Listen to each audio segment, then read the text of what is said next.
भगवते वासुदेवाय।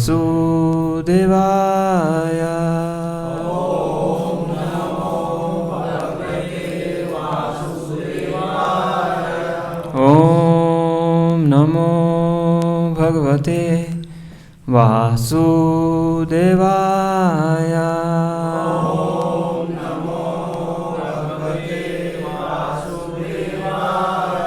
ओम नमो भगवते वासुदेवाय।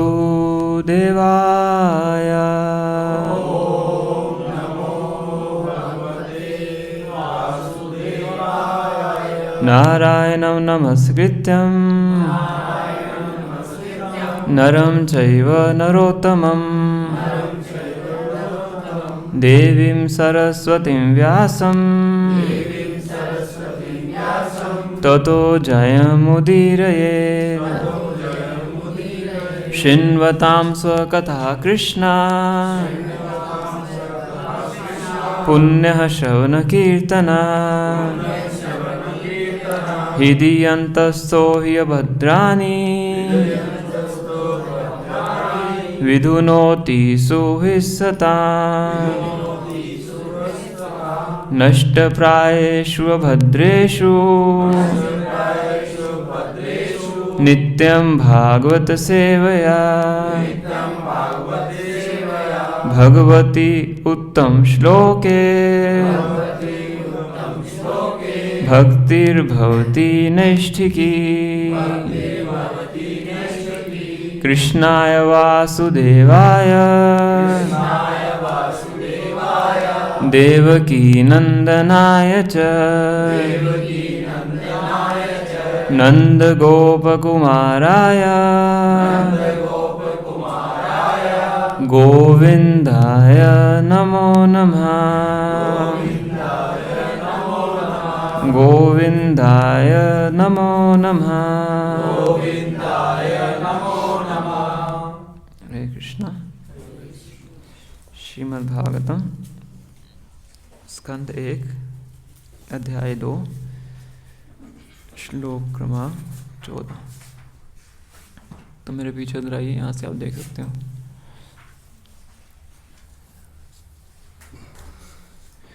यत् अनुध्यासीन युक्ता यत् अनुध्यासीन युक्ता कर्म ग्रंथि निबंधनम् छिन्दन्ति को विदास्तस्य को न कुर्यात् कथारतिम्। यद् अनुध्यासीन युक्ता कर्म ग्रंथि निबंधनम् छिन्दन्ति को विदास्तस्य को न कुर्यात् कथारतिम्। यद् अनुध्यासीन युक्ता कर्म ग्रंथि निबंधनम् छिन्दन्ति को विदास्तस्य को न कुर्यात् कथारतिम्।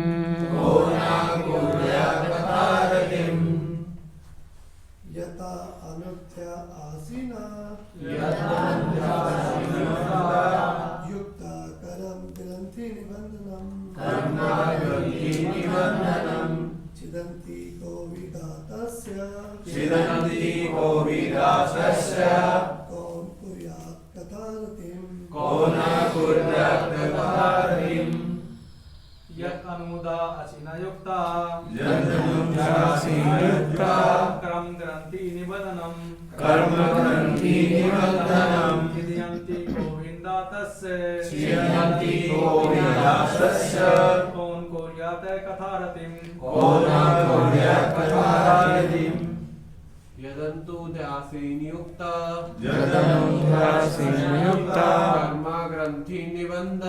कर्म ग्रंथि निबंधनम् छिन्दन्ति कोविदास्तस्य छिन्दन्ति कोविदासस्य को न कुर्यात् कथारतिम् को न कुर्यात् कथारतिम् यद् अनुदन्यासिना युक्ता यदनुध्यासीनयुक्ता कर्मग्रन्थिनिबन्धनम् कर्मग्रन्थिनिबन्धनम् चिन्तन्ति कोविदातस्य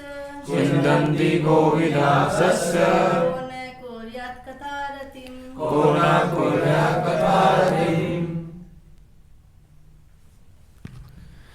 शब्दार्थ अनुवाद एवं तात्पर्य श्रील प्रभुपाद जी के द्वारा। श्रील प्रभुपाद की यत् जो अनुध्या स्मृति रूपी आसीना तलवार से युक्तः युक्त समन्वित कर्म की ग्रंथि गांठ निबंधनम बंधी हुई छिन्दन्ति काटते हैं कोविदः बुद्धिमान तस्य उसका कह कौन ना नहीं कुर्यात करेंगे कथा संदेश कथाएं रतिम ध्यान।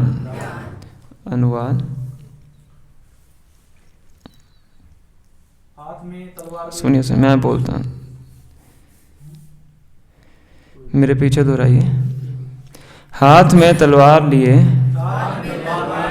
बुद्धिमान मनुष्य भगवान का स्मरण करते हुए कर्म की बंधी हुई ग्रंथि को काट देते हैं। अतएव ऐसा कौन होगा जो उनके संदेश की और ध्यान नहीं देगा। तात्पर्य ध्यानपूर्वक सुनिए। भौतिक तत्वों के संपर्क में आने से आध्यात्मिक स्फुलिंग एक ग्रंथि उत्पन्न कर देती है। अतः जो कर्म के घात प्रतिघात से मुक्त होने का इच्छु होता है उसे इस ग्रंथि को काटना होता है। मुक्ति का अर्थ है कर्म के चक्कर से छूटना। जो व्यक्ति निरंतर भगवान की दिव्य लीलाओं का स्मरण करता है उसे स्वतः यह मुक्ति मिल जाती है। इसका कारण यह है कि परम भगवान की सारी लीलाएं भौतिक शक्ति के गुणों से परे होती हैं।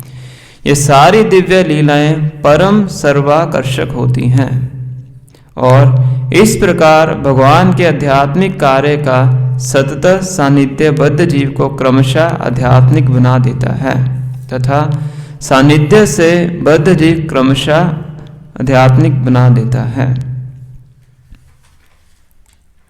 तथा अंततः उसके भौतिक बंधन की ग्रंथि विच्छिन्न हो जाती है। अतएव भव बंधन से मुक्ति मिलना भक्ति का गौण फल है। केवल आध्यात्मिक ज्ञान की प्राप्ति से ही मुक्ति निश्चित नहीं होती। ऐसे ज्ञान के ऊपर भक्ति का लेप चढ़ाना जरूरी है जिससे अंततः भक्ति की ही प्रधानता बनी रहे, तभी मुक्ति संभव होती है। यहाँ तक कि काम कर्मियों के कर्म भी यदि वे भक्ति से लेपित हों तो उन्हें मुक्ति की ओर ले जा सकते हैं। भक्ति से लेपित कर्म कर्मयोग कहलाता है। इसी प्रकार भक्ति से लेपित अनुभव गम्य ज्ञान ज्ञानयोग कहलाता है। किंतु शुद्ध भक्ति योग ऐसे कर्म तथा ज्ञान से स्वतंत्र है, क्योंकि यह अकेले ना केवल बद्ध जीवन को से मोक्ष दिलाने वाला है अपितु भगवान की प्रेमा भक्ति भी प्रदान करने वाला है। अतएव किसी भी ऐसे विवेकशील व्यक्ति को जो मध्यम स्तर से अल्पज्ञ व्यक्ति से ऊपर है उसे भगवान के बारे में श्रवण करके उनका गुणगान करके उनका ध्यान तथा पूजन करके निरंतर उनका स्मरण करना चाहिए। भक्ति की यही सम्यक विधि है। वृंदावन के गोस्वामी जिन्हें श्री चैतन्य महाप्रभु ने भक्ति उपासना पद्धति का उपदेश देने के लिए अधिकृत किया था, इस नियम का दृढ़ता से पालन करते रहे। और उन्होंने हमारे लाभ के लिए दिव्य ज्ञान का प्रबुद्ध साहित्य तैयार किया। उन्होंने विभिन्न वर्णों तथा आश्रम के लोगों के लिए श्रीमद् भागवतम तथा ऐसे ही अन्य प्रमाणिक शास्त्रों के आधार पर विविध मार्ग बताए हैं। ओम अज्ञानतिमिरन्धस्य ज्ञानाञ्जनशलाकया चक्षुरुन्मीलितं येन तस्मै श्रीगुरुवे नमः। श्रीचैतन्यमनोभीष्टं स्थापितं येन भूतले स्वयं रूपः कदा मह्यं ददाति स्वपदान्तिकं। वन्देऽहं श्रीगुरु श्रीयुतापदकमलं श्रीगुरून् वैष्णवांश श्रीरूपं साग्रजातं सहगण रघुनाथान्वितं तं सजीवं साद्वैतं सावधूतं परिजनसहितं कृष्णचैतन्यदेवं श्रीराधा कृष्णपादान् सहगण ललिता श्रीविशाखान्वितांश। हे कृष्णा करुणा सिंधु दीनबंधु जगत्पते गोपेश गोपिका कांत राधा कांत नमस्तुते। तप्त कांचन गौरांगी राधे वृंदावनेश्वरी विश्वभानुसुते देवी प्रणमामि हरिप्रिये। वाञ्छाकल्पतरुभ्यश्च कृपा सिन्धुभ्येव च पतितानां पावनेभ्यो वैष्णवेभ्यो नमो नमः। जय श्री कृष्ण चैतन्य प्रभु नित्यानंद श्री अद्वैत गदाधर श्रीवासादि गौरभक्तवृंद। हरे कृष्णा कृष्णा कृष्णा हरे हरे हरे राम राम राम हरे हरे। नमो विष्णुपादाय कृष्णाभीष्टाय भूतले श्रीमते भक्तिवेदांत स्वामिनिधि नामिने। नमस्ते सारस्वते देवे गौरवाणी प्रचारिणे निर्विशेषा शून्यवादी पाश्चात्य देशतारिणे।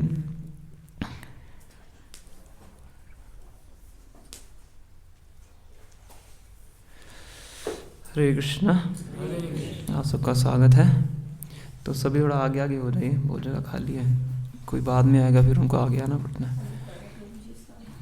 आप बाहर बैठे हुए ना, सब अंदर आ जाइए। आप भी इधर आ सकते हैं, ये जगह खाली है।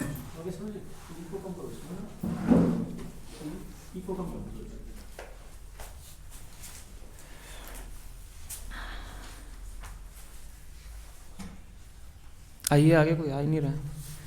ये बाद में कोई आएगा फिर उनको पूरा क्रॉस करके आना पड़ता है, पूरी क्लास डिस्टर्ब होती है।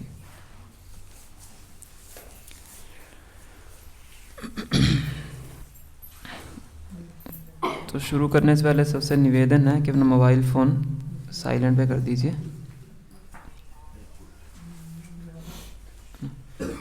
और क्लास के बीच में से उठ के मत जाइएगा फ़ोन अटेंड करने के, क्लास के बाद कीजिएगा।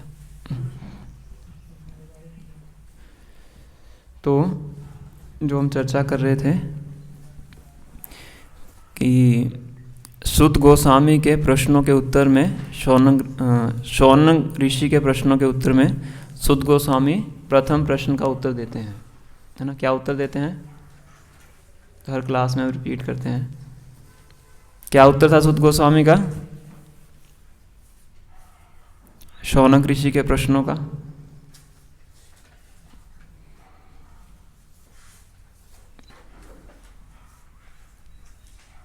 तो हर क्लास में बताते हैं हम शुरू करने से पहले। उन्होंने क्या बताया था कि पूरे जन समाज के हित के लिए सबसे सर्वोत्तम चीज क्या है? क्या है? क्यों?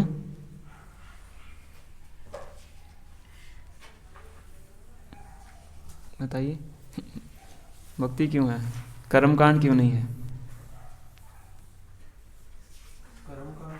भौतिक सुख की प्राप्ति हो सकती है और भक्ति से भगवान की प्राप्ति। भगवान की प्राप्ति आध्यात्मिक सुख जो होता है वो प्राप्त होता है।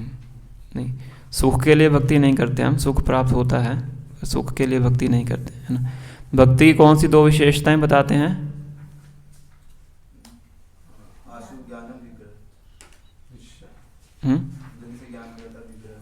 विग्रह नहीं, वैराग्य, ज्ञान और वैराग्य, है ना।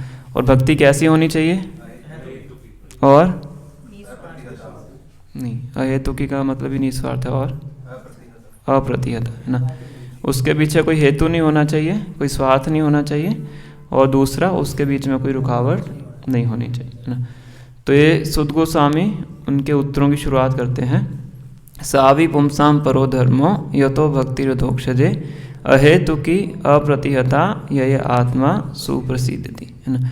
कि पूरे जन समाज का कल्याण इसी एक कार्य से हो सकता है कि अगर हम भगवान कृष्ण की भक्ति में लगते हैं, अहेतुकी और अप्रतिहता, बिना किसी हेतु के, बिना किसी रुकावट के, तो ऐसा करने से ही उनको आत्मा को पूर्ण आनंद की प्राप्ति हो सकती है। यह आत्मा सुप्रसिद्धति, उसको लक्ष्य की प्राप्ति हो सकती है, उसको सुख की प्राप्ति हो सकती है, आनंद की प्राप्ति हो सकती है। इसके बिना और कोई तरीका नहीं है।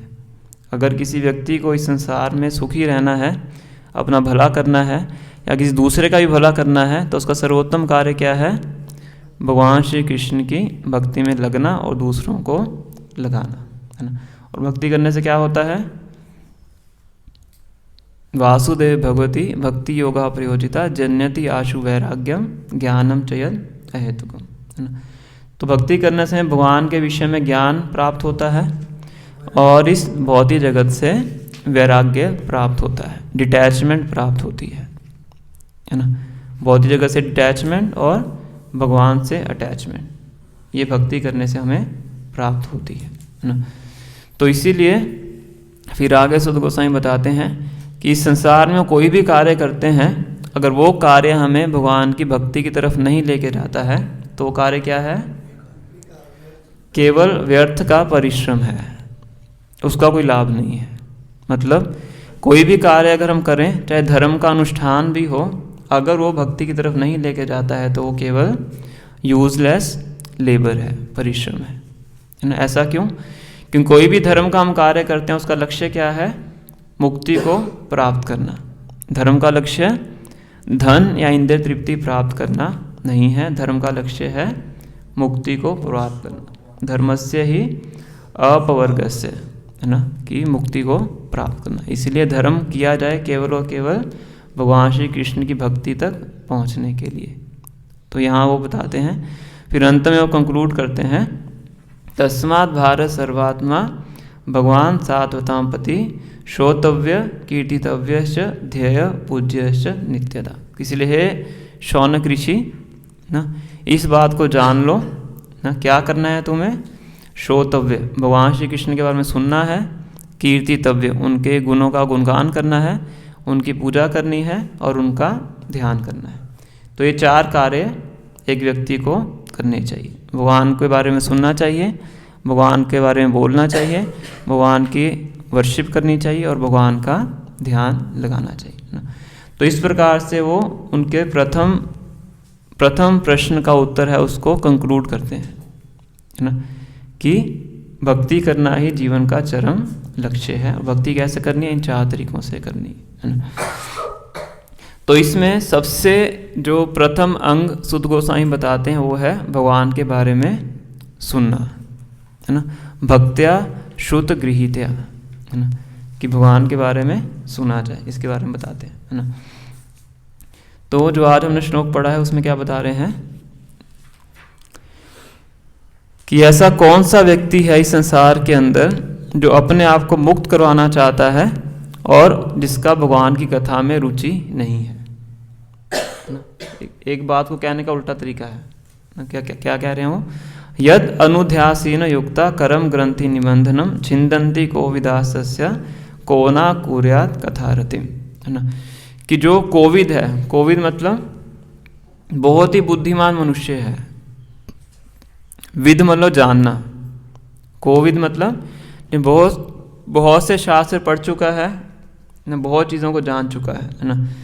तो व्यक्ति क्या करता है, यद अनुध्यासीन युक्ता, आसीन बोलते हैं तलवार को, है ना। अनुध्यान मतलब भगवान के स्मरण की तलवार। कौन सी तलवार? भगवान के स्मरण करने की तलवार। उस तलवार को उठाता है और क्या करता है, करम ग्रंथि निबंधनम। ग्रंथि मतलब गांठ, है ना। ग्रंथ लघु होता है, ग्रंथि लघु होती है। ग्रंथि मतलब गांठ, है ना। तो कर्मों की गांठ, कर्मों की गांठ का क्या मतलब है? जो भी हम इस संसार में कर्म करते हैं, पुण्य करते हैं या पाप करते हैं तो ये कर्म हमारे लिए गांठ का कार्य करते हैं, है ना। गांठ क्या करती है? दो चीज़ों को बांधती है ना। गांठ बांधती है ना ऐसे करके, है ना, बहुत जोर से बांध देती है। तो ऐसे जो हमारे कर्म है इस संसार के अंदर, पाप है चाहे पुण्य है, वो हमें क्या करते हैं, इस भौतिक संसार से बांध देते हैं। वो ग्रंथि का कार्य करते हैं, है ना। और इतनी मजबूत ग्रंथि हो जाती है कि व्यक्ति उससे छुटकारा प्राप्त नहीं कर सकता है। जैसे कोई व्यक्ति आए, पुलिस वाले जैसे होते हैं कि दोनों हाथ पीछे करके पीछे हाथों को बांध देते हैं, है ना, पाँव बांध देते हैं। तो व्यक्ति कितना भी हिलता डुलता रहे पर अपने आप को उससे मुक्त नहीं कर सकता है ना। तो इसी प्रकार से इस संसार में हम जैसे कर्म करते हैं, उस कर्मों से हम अपने आप को इस संसार से क्या कर लेते हैं, बांध लेते हैं। फिर इस संसार से निकल पाना बहुत कठिन हो जाता है ना। निरंतर फिर वो अपने कर्मों का जो फल है, पापों के रूप में या फिर सुख के रूप में, खुशी के रूप में या दुख के रूप में, उसको भोगता रहता है। इसी से जन्म मृत्यु का चक्कर आगे चलता रहता है ना। और ये बहुत ही ज़्यादा कष्टदायक होता है, हम सब अनुभव कर सकते हैं, है ना। हमारा तो ये मनुष्य शरीर है। मनुष्य शरीर तो सबसे ज़्यादा सर्वोत्तम योनि बताई गई है ना? और इसी योनि के अंदर हमें इतने कष्टों को भोगना पड़ता है ना। तो बाकी और जो योनियां हैं उसमें आप सोच लीजिए कितना कष्ट होता है ना। इस योनि में तो हमारे पास बुद्धि भी है, दो हाथ भी हैं, दो पाँव भी हैं, है ना, और भी बहुत सी चीज़ें हैं, कंट्रोल कर सकते हैं। इसमें आके हमें इतना कष्ट अनुभव करना पड़ता है। कहते हैं कि संसार में कोई भी ऐसा व्यक्ति नहीं है कि जो अपने जीवन में कभी रोया नहीं है कोई यहाँ पे जो कोई कभी रोया नहीं है? तो बच्चा भी छोड़ दीजिए, बड़े होने के बाद भी, है ना, हर कोई संसार में क्या करता है, कष्ट को भोगता है ना। तो ये मनुष्य योनि की बात कर रहे हैं। जो बाकी निम्न योनियां हैं उसकी तो बात ही छोड़ दीजिए, उनको कितना कष्ट भोगना पड़ता है ना। ये सब किसके कारण है? कर्मों के कारण है ना। कर्म करने से हमारी ग्रंथि मजबूत हो जाती है ना। कहते हैं हृदयम ग्रंथि आहु, हृदय में ग्रंथि जम जाती है ना। तो इतने दुखों को देखते हुए व्यक्ति यहाँ से छुटकारा प्राप्त नहीं करना चाहता है। इस प्रकार की ग्रंथि है ना। कोई कैदी है, बहुत कष्ट उसको दिया जा रहा है जेल के अंदर, उसके लिए जो जेलर है जेल का दरवाज़ा खोल के भी चला गया है, पर फिर भी जेल से बाहर नहीं जाना चाहता है। ये इस प्रकार की ग्रंथि है जो कि दिखती नहीं है, और माया इस प्रकार से कार्य करती है, व्यक्ति को लगता है कि ये मेरे लिए सुखदायक जीवन है। रोता रोता वो उसको लगता है कि ये ठीक है सिचुएशन, ये ठीक है मेरे लिए, सही है ना, इससे निकलना नहीं चाहता है। इसको बोलते हैं कर्म ग्रंथि, है ना। तो जब कोई व्यक्ति भगवान के बारे में सुनता है, भगवान का ध्यान करता है, तो जो कोविद व्यक्ति है जिसको बहुत ज्ञान है, वो इस तलवार के साथ क्या करता है, छिंदंती कोविदास्तस्य, इस ग्रंथि को वो काट देता है। कौन? कोविद, बुद्धिमान व्यक्ति, है ना। किसकी तलवार से? भगवान के ध्यान की तलवार से, अनुध्यासीन नियुक्ता, है ना। तो इसीलिए सुद गोस्वामी कह रहे हैं ऐसा कौन सा व्यक्ति है इस संसार में जो कि भगवान के बारे में सुनना नहीं चाहेगा। कोना कुर्यात कथा रतिम, ऐसा कौन सा व्यक्ति है जो कि भगवान की कथा में रति उत्पन्न नहीं करना चाहेगा। कि भगवान की कथा को सुनने से हम भगवान का ध्यान कर सकते हैं, फिर कर्म ग्रंथि को काट सकते हैं। इतना सरल है, इतनी कष्टदायक स्थिति से छुटकारा पाना इतना सरल है, तो ऐसा कौन सा मूर्ख व्यक्ति है इस संसार के अंदर जो इस विधि को अपनाना नहीं चाहेगा, ऐसा सुध गोस्वामी बता रहे हैं, है ना। तो प्रभुपाद तात्पर्य की शुरुआत इस प्रकार से करते हैं। भौतिक तत्वों के संपर्क में आने से आध्यात्मिक स्फुलिंग एक ग्रंथि उत्पन्न कर देता है।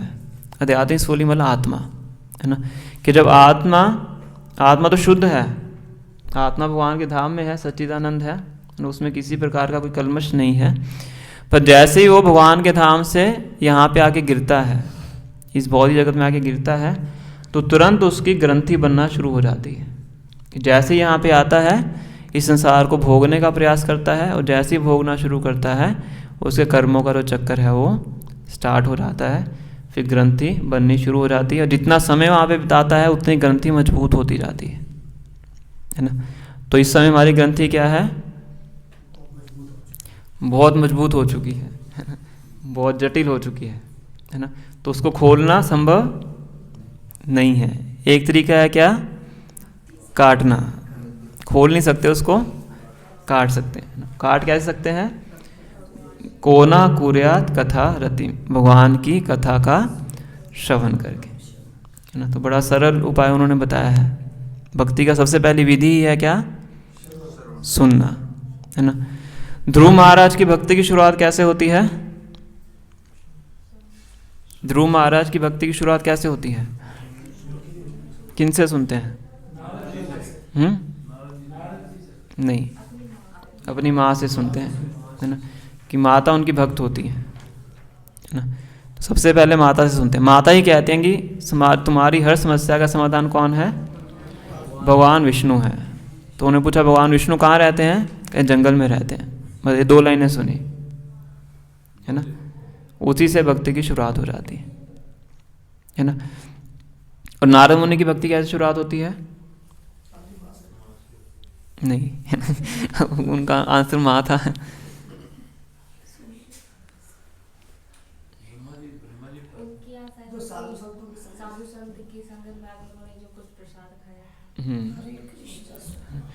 तो साधुओं की संगति में आके उनसे सुनते हैं, है ना। उनकी माता कुछ साधुओं की सेवा कर रही थी, क्योंकि मेड सर्वेंट थी, तो कि माता सेवा करती, तो उन्होंने भी खुद भी क्या करना शुरू कर दिया, सेवा करनी शुरू कर दी। फिर उनका प्रसाद लेना शुरू कर दिया, फिर उनसे सुनना शुरू कर दिया।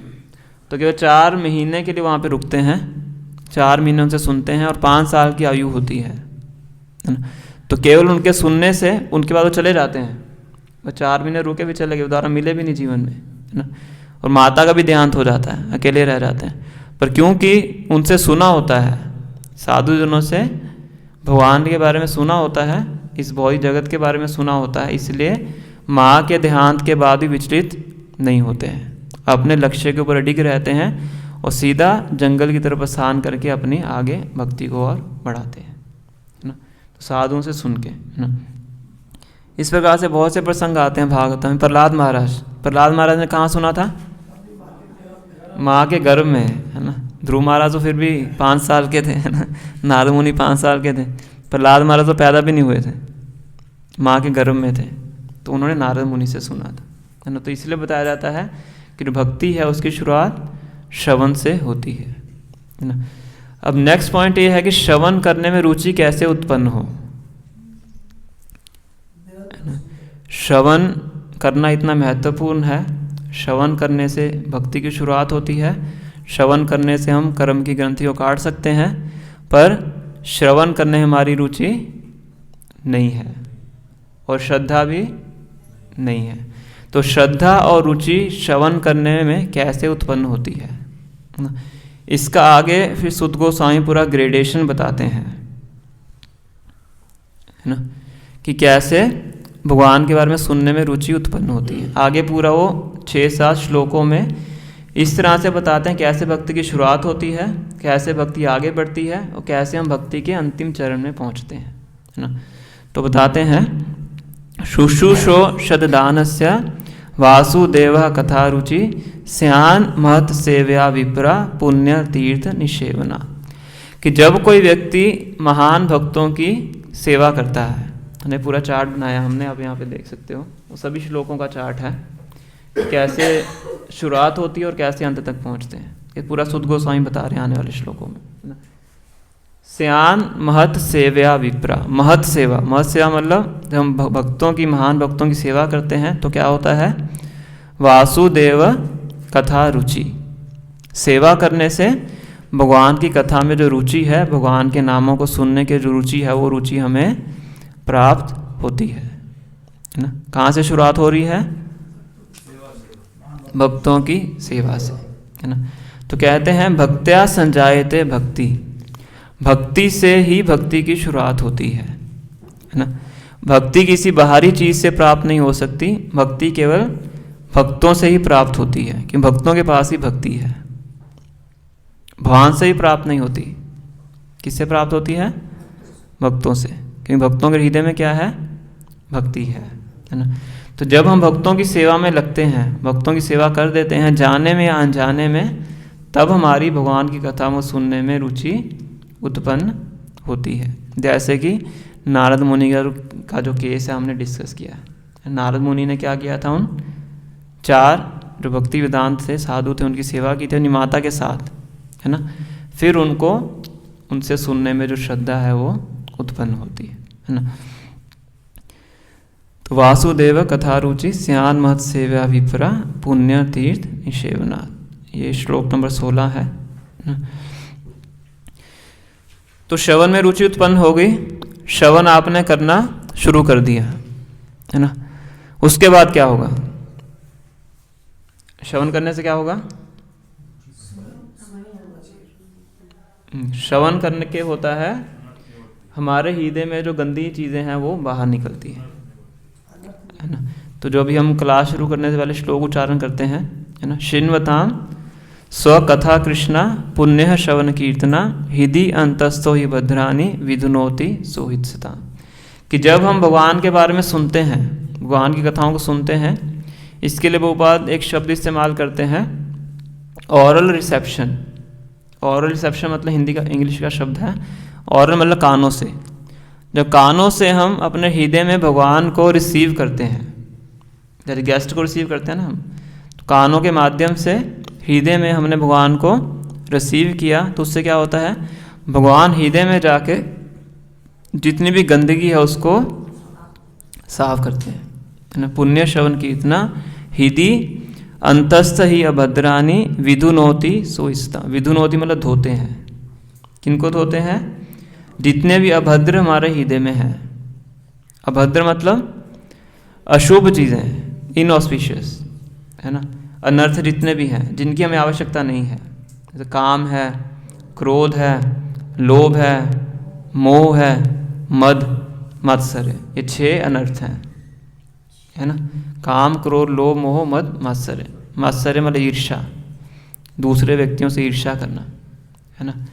इस संसार में हर व्यक्ति एक दूसरे से ईर्ष्या करता है, इसे दूसरे को आगे बढ़ता हुआ नहीं देख सकता है ना। जैसे कि व्यक्ति ने एक जार रखा, उसके अंदर वो केकड़े रख दिए हैं, है ना। तो उस जार की हालांकि दीवार ज़्यादा बड़ी नहीं थी, छोटी सी दीवार थी, तो आराम से चाहते तो केकड़े उससे बाहर निकल सकते थे, है ना। पर एक भी केकड़ा बाहर नहीं निकला, है ना।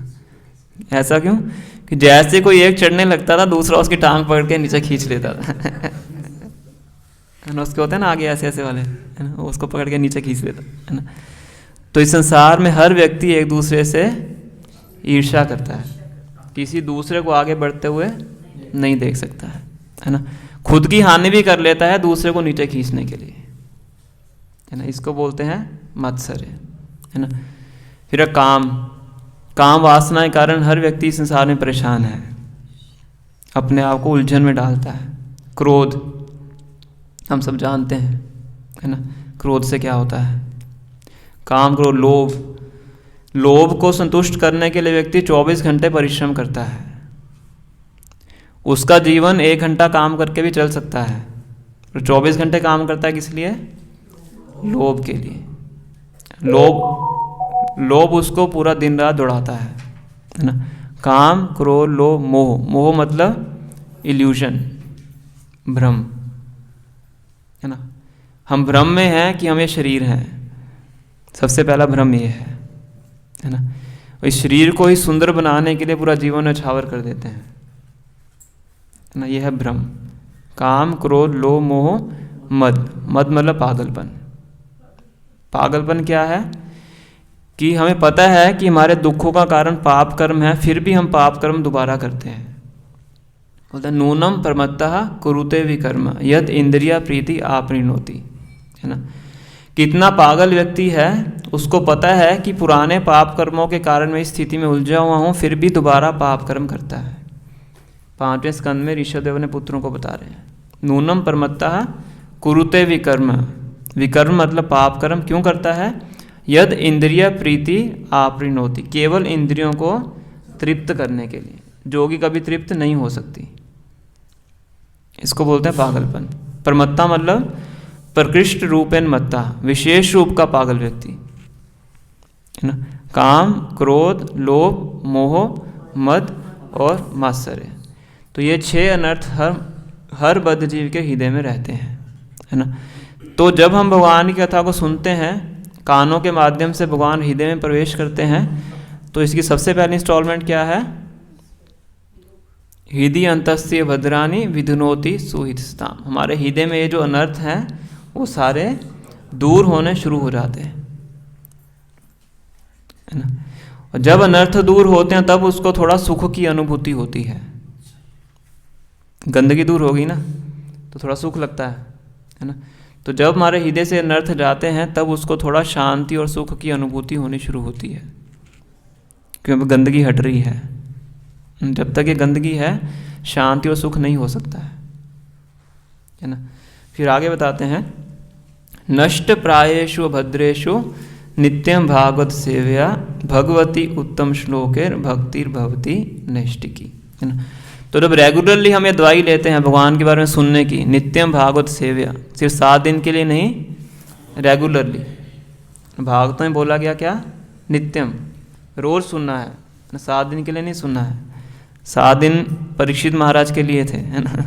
वो भी 7 दिन 7 रात उन्होंने सुना था, है ना। उनका 7 दिन में काम हो गया था। हमें क्या करना है? नित्यम भागवत सेव्या, रोज सुनना है। उससे क्या होगा? नष्ट प्रायेषु अभद्रेषु, प्राय जितने भी अभद्र हमारे हृदय में सब क्या हो जाएंगे? दूर हो जाएंगे। और अभद्र दूर होने के बाद क्या होगा? भगवती उत्तम श्लोकेर भक्तिर्भवती नैष्टिकी। इसके बाद हमारे हृदय के अंदर भगवान श्री कृष्ण की निष्ठिता जो भक्ति है वो प्रकट होती है ना। इससे पहले हमारे हृदय में भक्ति नहीं है, निष्ठिता भक्ति नहीं है। साधना भक्ति के स्तर पे हम होते हैं, प्रैक्टिस हम करते हैं, पर भक्ति है भगवान की स्थिरता से। यहाँ पे लिखा हो ना, अनर्थ निवृत्ति के बाद क्या है? निष्ठा, है ना। अब उसकी पूरी निष्ठा भगवान श्री कृष्ण में है, भक्ति में है। अब वो हिल नहीं सकता है ना।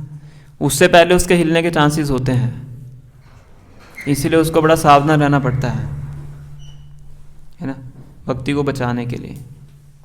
पर जब हृदय से अनर्थ दूर हो जाते हैं तब वो निष्ठा की स्थिति में पहुंच जाता है, पूरा भक्ति में वो स्थिर हो जाता है ना।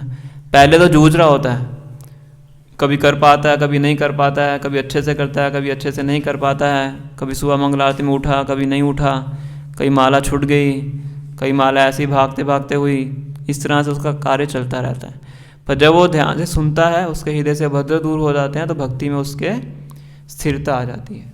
फिर वो पूरा फिक्स हो जाता है, फिर कुछ भी हो जाए फिर वो भक्ति की क्रियाओं से नीचे नहीं गिरता है। इसको बोलते हैं निष्ठा, भक्तिर्भवती नैष्टिकी, है ना।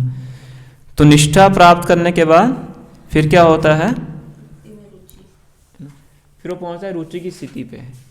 तदा रजस्तमो भावा काम लोभादयश्चे चित एतैरनावेदम स्थितम सत्वे प्रसीदति, है ना। तो अब उसको भक्ति की क्रियाओं में टेस्ट आने लगता है ना। शुरुआत में उसको टेस्ट नहीं आता है, शुरुआत में उसको बोल बोल के करवाना पड़ता है ना। जैसे बच्चों को माता पिता खिलाते हैं ना, कोई दवाई देनी होती है, बर्फ़ी के अंदर डाल के दवाई दे देते हैं, है ना। हम भी हरि नाम कीर्तन करते हैं, थोड़ा अच्छी सी धुन के अंदर लगा के दे देते हैं, तो धुन के बहाने हरि नाम ले लेते हैं, है ना। प्रसाद टेस्टी बनाते हैं, ना, अगर प्रसाद टेस्टी नहीं बनाएंगे हम प्रसाद लेंगे ही नहीं, है ना। हमारे लिए प्रसाद का मतलब क्या है? टेस्ट। पर असली तत्व तो प्रसाद है ना, चाहे वो कड़वा ही क्यों ना हो। मेन इंग्रेडिएंट क्या है? प्रसाद है ना। क्योंकि अभी हम टेस्ट की स्थिति पे नहीं है, रुचि की स्टेज पे हम नहीं है ना। इसीलिए गुरु बोलते हैं कि ठीक है 16 माला करो। भगवान की माला पे कुछ बार थोड़ा होता है ना। तो गुरु कहते हैं ठीक है कम से कम 16 कीजिए, मन करे चाहे ना करे, रोज़ आपको कम से कम 16 करनी है। ऐसा क्यों बोलते हैं? क्योंकि अभी हम रुचि के स्तर पे नहीं है। जो रुचि के स्तर पे होगा अपने आप ही वो 16,000 करेगा, प्रभुपाद कहते थे, है ना। उसको बोलने की आवश्यकता नहीं है, बोलने की आवश्यकता उसे है जो रुचि पे नहीं है। तो निष्ठा के बाद वो कहाँ पहुँचता है? रुचि पे पहुँचता है ना। अब हर भक्ति के अंग में उसको टेस्ट आता है, ऑटोमेटिकली उसको करना चाहता है ना, कि बड़ा आनंद की उसको अनुभूति होती है ना। स्थितम सत्वे प्रसीदति, प्रसीदति मतलब उसको बहुत आनंद आता है। कोई भी क्रिया है, भगवान की वर्शिप करनी है, भगवान के बारे में सुनना है ना, तो सुनेगा तो उसको नींद नहीं आएगी, आराम से अटेंटिव होकर सुनेगा। भगवान के नाम का जप करेगा, एक जगह बैठ के ही वो 16 माला कर सकता है बिना सोए, उसको इधर उधर भागना दौड़ना नहीं पड़ेगा, उसका मन विचलित नहीं होगा। ये सब रुचि के लक्षण है ना। फिर रुचि के बाद क्या होगा? है ना, फिर भगवान में उसको आसक्ति हो जाएगी, है ना। अभी हमारी आसक्ति कहाँ पे है? भौतिक जगत में तो है, डिटेल में कहाँ पे हमारी आसक्ति है? पैसा हो गया, परिवार हो गया, है ना, पुरुष का स्त्री के प्रति हो गया, स्त्री का पुरुष के प्रति हो गया, यहाँ पे हमारी आसक्ति है। कितना भी कोशिश करें आसक्ति हमारी हिलती नहीं है, बहुत कठिन है, बहुत जटिल है। तो इतनी ही आसक्ति उसकी भगवान में हो जाती है ना। जैसे एक भक्त हैं भगवान से प्रार्थना करते हैं, युक्ति नाम यथा योनिम, योनिम च यथा योनि, इस तरह से कि जैसे एक तरुण पुरुष की आसक्ति एक तरुण स्त्री में होती है, और जैसे एक तरुण स्त्री की आसक्ति एक तरुण पुरुष में होती है, तो मैं आपसे प्रार्थना करता हूँ मेरी ऐसी सेम आसक्ति आपके चरण कमलों में हो, है ना। तो कोई भक्त हमारे वैलेंटाइंस डे के दिन ये श्लोक उच्चारण करते हैं। एक भक्ता क्लास देने आए थे 14 फरवरी को, तो उन्होंने ये श्लोक बताया, है ना, कि ये प्रार्थना भगवान से करनी चाहिए, है ना। तो इसको बोलते हैं आसक्ति। तो रुचि के बाद उस भक्त की जो आसक्ति है भगवान में इस तरह से हो जाती है। कुछ भी छोड़ सकता है पर भगवान की भक्ति को छोड़ नहीं सकता है। जैसे प्रहलाद महाराज का केस आता है ना, उनके पिताजी ने कितना परिश्रम किया उनको, उनका भगवान से मन हट जाए, उनका हटा नहीं। हरिदास ठाकुर थे, उनको इतना बाजारों में पीटा गया केवल इसीलिए कि तुम हरि नाम लेना छोड़ दो, है ना, पर उन्होंने छोड़ा नहीं। इसको बोलते हैं आसक्ति, है ना। रुचि, आसक्ति, फिर आसक्ति के बाद आता है प्रेम, भाव और प्रेम। एवं प्रसन्न मनसो भगवत भक्ति योगता भगवत तत्व विज्ञानम मुक्त संगस्य जायते, है ना। भगवत तत्व विज्ञानम, भगवान के बारे में, भगवान के तत्व के बारे में पूरा उसको ज्ञान हो जाता है, भगवान के दर्शन कर लेता है, पूरे तत्व का दर्शन हो जाता है। फिर मुक्त संगस्य जायते, फिर भगवान के प्रति उसका जो प्रेम है उसके हृदय में अंकुरित हो जाता है ना। कहाँ से शुरू हुआ है? भक्तों की सेवा करके। इसलिए हमारे आचार्य हैं नरोत्तम दास ठाकुर, वो कहते हैं छाड़िया वैष्णव सेवा निस्तार पाई छे केबा, बंगाली में है ना, कि अगर हम वैष्णव की सेवा को छोड़ देते हैं तो क्या प्राप्त हो पाएगा? कुछ भी प्राप्त होने वाला नहीं है ना। इसीलिए सबसे भक्ति का सबसे जो शक्तिशाली जो कार्य है वो क्या बताया जाता है? भक्तों की सेवा, है ना। जब भी ये मौका मिले हमें इस मौके को ठुकराना नहीं चाहिए, है ना। भक्तों की सेवा करने के लिए हमेशा तत्पर रहना चाहिए, और भक्तों से सेवा लेने के लिए हमेशा भक्तों से कभी सेवा नहीं लेनी चाहिए, है ना, सेवा करने का प्रयास करना चाहिए, है ना। तो ये भक्ति का गहरा तत्व है। इसलिए हमारे एक आचार्य हैं, वो भक्ति में 3 क्रियाएं बताते हैं, नामे रुचि, जीवे दया, वैष्णव सेवा। ये 3 चीज़ें हमेशा एक भक्त को याद रखनी चाहिए, है ना। नामे रुचि मतलब नाम, भगवान के नाम लेने में रुचि उत्पन्न करना, और दूसरा है वैष्णव की सेवा करना, और तीसरा है जीवे दया। जीवे दया मतलब साधारण लोगों की मदद करने के लिए उनको भक्ति में आगे बढ़ाना, इसको बोलते हैं प्रचार, है ना। साधना, प्रचार और वैष्णव सेवा, है ना। तो ये 3 हमारे प्रमुख कारण हैं, है ना। तो इसीलिए जो वैष्णव सेवा है बहुत महत्वपूर्ण है, यहीं से शुरुआत होती है। भक्तों की कृपा से ही भक्ति की शुरुआत होती है, अदरवाइज संभव नहीं है। किसी कर्म से या किसी पुण्य कर्म से, किसी और तरीके से, दान देने से, शास्त्रों को पढ़ने से, तपस्या करने से, इन सब चीज़ों से भक्ति की प्राप्ति नहीं हो सकती। भक्ति की प्राप्ति का एकमात्र माध्यम है भक्तों की कृपा से, उसी से भक्ति प्राप्त होती है, ठीक है। भगवान के डायरेक्ट एसोसिएशन से भक्ति मिलना कोई गारंटी नहीं है, है ना। जब भगवान द्वापर युग में आए थे तो बहुत से लोगों ने उनके दर्शन किए थे, उनका सानिध्य प्राप्त किया ना। तो जरूरी नहीं है कि हर कोई भगवान का भक्त बना था, है ना। पर जब वही स्वयं कृष्ण चैतन्य महाप्रभु के रूप में आते हैं, भक्त बन के आते हैं, तब उनके दर्शन करने मात्र से ही व्यक्ति भक्त बन जाता था और भगवान के प्रेम में नाचना गाना शुरू कर देता था। जब भगवान दक्षिण भारत की यात्रा में गए थे संन्यास लेने के बाद, तो जो व्यक्ति उनको देखता था, देखने से नाचना गाना कूदना शुरू कर देता था, है ना। उसमें पूरे सात्विक विकार आने शुरू हो जाते थे। और जो व्यक्ति अपने गांव में जाता था और गांव वाले उसको देखते थे, तो गांव वालों के अंदर ये लक्षण आने शुरू हो जाते थे। ऐसे पूरा दक्षिण भारत भगवान ने भक्त बना दिया, है ना। एक बार भगवान जगन्नाथपुरी में समुद्र में भाव में आके समुद्र में गिर जाते हैं, तो एक मछुआरा आता है, तो गलती से उनको लाश समझ के समुद्र से बाहर निकाल लेता है। तो उसको लगता है कि कोई भूत है, वो टच कर लेता है ना। और जैसे ही टच करता है तुरंत उसके हृदय में वही विकार आने शुरू हो जाते हैं, नाचना शुरू कर देता है, रोना शुरू कर देता है, गाना शुरू कर देता है ना। उसको लगता है मुझे भूत चढ़ गया है। फिर भगवान के एक पार्षद होते हैं सर्वदामोदर गोस्वामी, वो उसको आगे भी ठीक करते हैं, उनको बताते हैं तो भूत नहीं चढ़ा है, तुम्हें भगवान का जो प्रेम है वो प्राप्त हो गया है ना। तो कहने का मतलब क्या है कि भगवान के सानिध्य से भी ज़्यादा इम्पॉर्टेंट है भक्तों का सानिध्य, क्योंकि भक्तों के सानिध्य से हमें जो भक्ति है वो प्राप्त होती है ना।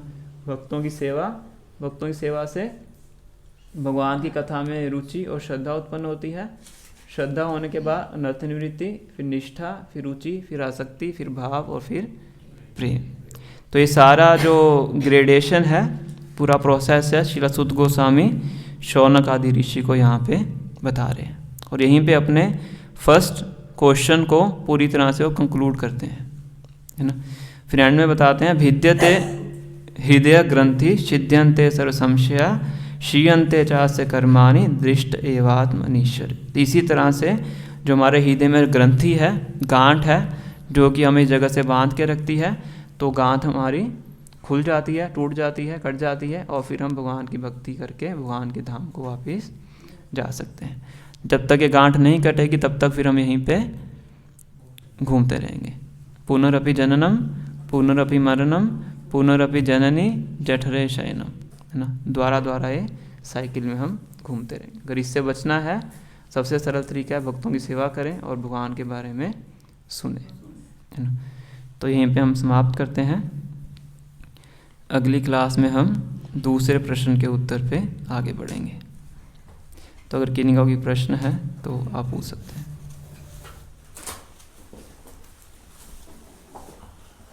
जैसे आपने बताया कि भगवान कृष्ण को बहुत लोग दर्शन किए लेकिन उनके भक्त नहीं बने। तो हम मतलब हर कोई नहीं बना, कुछ तो बने ही। तो हम कैसे समझे कि कौन भक्त है? भक्त के लक्षण क्या है? भक्त के प्रभुपा कहते हैं भक्त के लक्षण हैं कि जो भी वो कार्य करेगा, हर कार्य भगवान से संबंधित करेगा।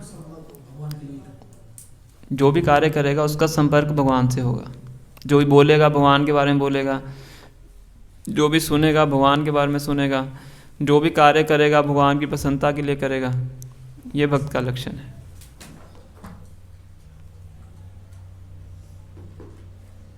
है ना।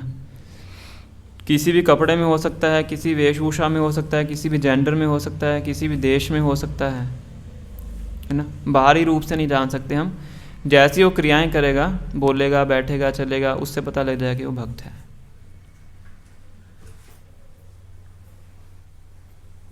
तो इसमें आंतरिक रूप कुछ नहीं है, जो भी हम बोले जैसे बोलेगा कहने से ये बाहरी हुआ। तो आंतरिक रूप क्या है?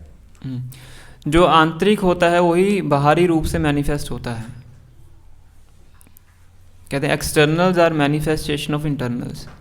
जो हमारी बाहरी क्रियाएं हैं वही हमारे आंतरिक चीज़ों की अभिव्यक्ति होती हैं। आप ये नहीं कह सकते कि बाहर से मैं बहुत गलत कार्य कर रहा हूँ और आंतरिक रूप से मैं भक्त हूँ, ऐसा नहीं। अगर आप आंतरिक रूप से भक्त हैं तो वो चीज़ें आपकी बाहरी रूप से भी दर्शित होंगी, उससे भी दिखेंगी, है ना। तो इसीलिए हम एक्सटर्नल एक्टिविटीज़ को पूरी तरह से हम निगलेक्ट नहीं कर सकते। तो ऐसा नहीं कह सकते कि एक्सटर्नल्स बिल्कुल इंपॉर्टेंट है ही नहीं, सिर्फ इंटरनल्स इंपॉर्टेंट है, ऐसा नहीं है ना। कोई व्यक्ति बहुत ही गंदा है, गंदे कपड़े पहने हैं, 7-8 दिन से नहाया नहीं है और कहेगी कि मैं तो आंतरिक रूप से बहुत शुद्ध हूँ, मेरा तो मन बहुत साफ है, ऐसा हो नहीं सकता। जिसका मन साफ होगा, तीनों गुणों से परे है, सत्वगुण में है, तो वो बाहरी रूप से भी अपने आप को साफ रखेगा। मतलब एक उदाहरण के लिए आपको बता रहा हूँ, है ना। तो एक्सटर्नल्स जो होते हैं इंटरनल्स का मैनिफेस्टेशन होते हैं। तो बाहरी रूप से देख के भी आप अंदाज़ा लगा सकते हैं कि भक्त कैसा, ये व्यक्ति कैसा है। पर कई बार एक्सटर्नल्स डिसेप्टिव भी हो सकते हैं, है ना। पर पूरी तरह से हम ये नहीं कह सकते जो एक्सटर्नल्स इंपॉर्टेंट है ही नहीं, है ना। जैसे वो कथा आती है कि एक बार श्री चैतन्य महाप्रभु के पार्षद मुकुंद दत्त वो गदाधर पंडित को लेके जाते हैं कि मैं आओ तुम्हें एक बहुत महान भक्त से मिलवाता हूँ, है ना। तो एक भक्त थे, भगवान के पार्षद थे, पुंडरीक विद्यानिधि, उनके पास जाते हैं तो देखते हैं कि वो व्यक्ति बहुत बड़े आसन के ऊपर बैठे हैं, बहुत महंगे कपड़े डाले हुए हैं, साथ में 2 नौकर चाकर भी हैं, पंखा झुला रहे हैं, पान चबा रहे हैं। तो उनको लगता है कि ये तो दिखने में भक्त है ही नहीं, तो वो कोई विषयी व्यक्ति है ना। तो मुकुंद समझ आते हैं कि गदाधर पंडित के मन में क्या चल रहा है, कि इनके बारे में वो ठीक नहीं सोच रहे ना। तो उनको दिखाने के लिए मुकुंद क्या करते हैं, भगवान के गुणों का एक श्लोक उच्चारण करते हैं। पूतना का पास टाइम आता है तो एक बड़ा सुंदर सा श्लोक है, उसको उच्चारण करते हैं। और जैसे ही पुंडरीक विद्यानिधि उस श्लोक को सुनते हैं तो इतना ज़्यादा भाव विभोर हो जाते हैं, बिल्कुल उनमें अष्ट सात्विक कार आने शुरू हो जाते हैं, कंपन होना शुरू हो जाता है, आंखों से आंसू बहने शुरू हो जाते हैं, पूरे आसन से नीचे गिर जाते हैं, कपड़े फाड़ना शुरू कर देते हैं, मतलब बिल्कुल अपनी आंतरिक चेतना में चले जाते हैं, है ना। तब फिर गदाधर पंडित को पता लगता है कि ये तो बहुत महान भक्त है। फिर उनको लगता है कि मैंने इनके प्रति अपराध किया है, तो फिर उनसे वो दीक्षा प्राप्त करते हैं पुंडरीक विद्यानिधि से, है ना। तो कई बार हो सकता है एक्सटर्नल्स डिसेप्टिव हों, है ना, पर हमेशा हम ये नहीं कह सकते कि जो एक्सटर्नल्स हैं उनका कुछ वैल्यू ही नहीं है। अगर आंतरिक रूप से हम शुद्ध हैं, आंतरिक रूप से भक्त हैं, तो वो हमारे बाहरी क्रियाओं में भी अभिभूत होता है ना। तो अगर कोई भगवान के बारे में सुन रहा है, हमेशा भगवान के बारे में गाता रहता है, सुनता रहता है, सारे कर्मों को भगवान को अर्पित करके करता है, जो भी कार्य करता है भगवान के संपर्क में करता है, भगवान के भक्तों के साथ ही एसोसिएशन करता है, 4 नियमों का पालन करता है, तो भक्त है। तो इससे हम समझ सकते हैं भक्त है, तो उसका संग करना चाहिए, है ना। तो ये जनरल स्टेटमेंट है। अब भक्तों के अंदर भी कैटेगरीज होती हैं, मध्यम, कनिष्ठ और उत्तम। तो इसका रूप गोस्वामी भी वर्णन करते हैं कि किस स्तर के भक्त के साथ किस प्रकार से एसोसिएट करना चाहिए, है ना। कृष्णेति यस्य गिरि तम मनसाद्रियेता दीक्षासि चेत नति भी भजन्तम ईशम शुश्रूषया भजन विज्ञम अनन्य मंद्या निंदादि शून्य हृदयम इप्सिता संग लब्ध्या। ये बताते हैं, है ना, कि जो कनिष्ठ अधिकारी है, जिसने एक बार भी भगवान का नाम ले लिया, वैष्णव है। कृष्णेति यस्य गिरि, गिरि मतलब जो बोलना, है ना। तम मनस आद्रियता, उसको मन से आदर करो, है ना। बहुत से ऐसे लोग हैं कि जो भगवान का नाम लेते हैं पर हो सकता है उनका आचरण शुद्ध ना हो, भगवान का नाम ले रहे हैं, माला भी कर रहे हैं, हो सकता है आचरण उनका शुद्ध नहीं है, उस स्तर का नहीं है ना, तो उनको क्या करो, मन से आदर करो, समीप मत जाओ। ये रूप गोस्वामी बता रहे हैं ना, कृष्णेति यस्य गिरितम मनस आदरियेता, मन से आदर करो। उनका नादर नहीं करना है, आदर करना है, पर उनका संग भी नहीं लेना है, वो संग आपके लिए घातक हो सकता है ना। दीक्षास्ति चेत प्रणति भीष भजंतम ईशम, पर जिसने दीक्षा ली है, दीक्षा ली का मतलब एक प्रमाणिक गुरु के निर्देश में भक्ति की क्रियाओं को कर रहा है ना, नियमित रूप से कर रहा है, अच्छे से भजन कर, अच्छे से भजन कर रहा है, तो उसको जाके प्रणाम करो। प्रणति भीष, जब हम मिलते हैं एक दूसरे को प्रणाम करते हैं, उसको प्रणति करनी, प्रणाम करना चाहिए, आदर देना चाहिए, है ना। उसके बाद ये सेकंड स्तर है मध्यम अधिकारी, है ना। इसका थर्ड स्तर आता है निंदा आदि शून्य हृदयम इप्सिता संग लब्धया। जो उत्तम कोटि का भक्त है, भजन में विज्ञ है, जिसका हृदय निंदा से शून्य है, उसका जाके संग करना चाहिए, उससे सुनना चाहिए, उससे गाइडेंस लेनी चाहिए। तो 3 अलग अलग स्तर के भक्त बताए हैं, और तीनों के साथ कैसे डीलिंग करनी चाहिए वो बताया है। तो अलग ग्रंथ है उपदेशामृत, जब कभी उसकी चर्चा करेंगे तो इन चीज़ों को डिटेल में डिस्कस कर सकते हैं। पर जनरल तरीके से कि जो भगवान का भक्त है, भगवान के ही लिए ही सारे कार्य करता है, तो उनकी हमें सेवा करनी चाहिए। उससे फिर हमें श्रवण में जो रुचि है वो जागृत होती है। श्रवण में रुचि जागृत होने से सारी प्रोसेस से फिर आगे बढ़ती है। नर्थ निवृत्ति, निष्ठा, रुचि, आसक्ति, भाव, प्रेम।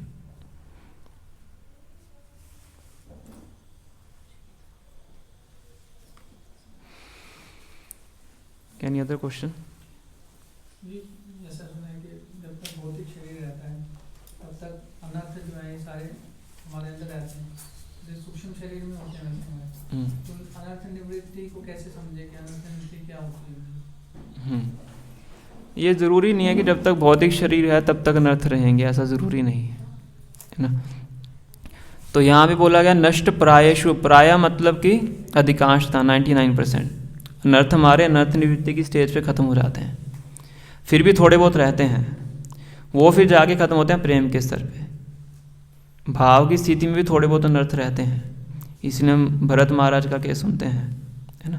पर पूरी 100% ख़त्म होते हैं प्रेम पे जाके, इस तरह का। पर मेजोरिटी ख़त्म हो जाते हैं अनर्थ निवृत्ति पे। इसलिए जो अनर्थ निवृत्ति की स्टेज है सबसे कठिन स्टेज है, थोड़ा परिश्रम करना पड़ता है व्यक्ति को। अनर्थ निवृत्ति के बाद जो है वो एक तरह से उस कंपेयर किया जाता है कि अनर्थ निवृत्ति मतलब पहाड़ के ऊपर चढ़ाई करना, साइकिल चला के चढ़ना, और उसके बाद जो स्टेजेस हैं वो पहाड़ से नीचे चलना, तो इजी होता है। इसलिए प्राय शब्द यूज़ किया गया है, नष्ट प्रायेषु। प्राय मतलब 99%, पर फिर भी थोड़ा बहुत बचता है, वो प्रेम पे आके ख़त्म होता है। ये जैसे अनर्थ जो है ये सूक्ष्म शरीर में रहते हैं तभी ट्रांसफर होते हैं, ऐसे ट्रांसफर भी होते हैं ना। हाँ, कह सकते हो मन के अंदर है, आत्मा के ऊपर कवरिंग है।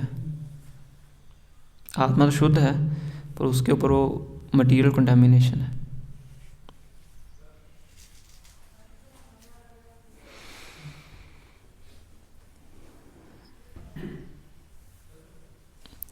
श्री श्री राधाधिकरण भगवान की जय, श्री श्री कृष्ण बलराम की, श्री श्री जगन्नाथ बलदेव सुदामा महारानी की, श्री श्री गौर निताई की जय, जगत गुरु श्री प्रभुपाद की जय। गौ प्रेमानंदे।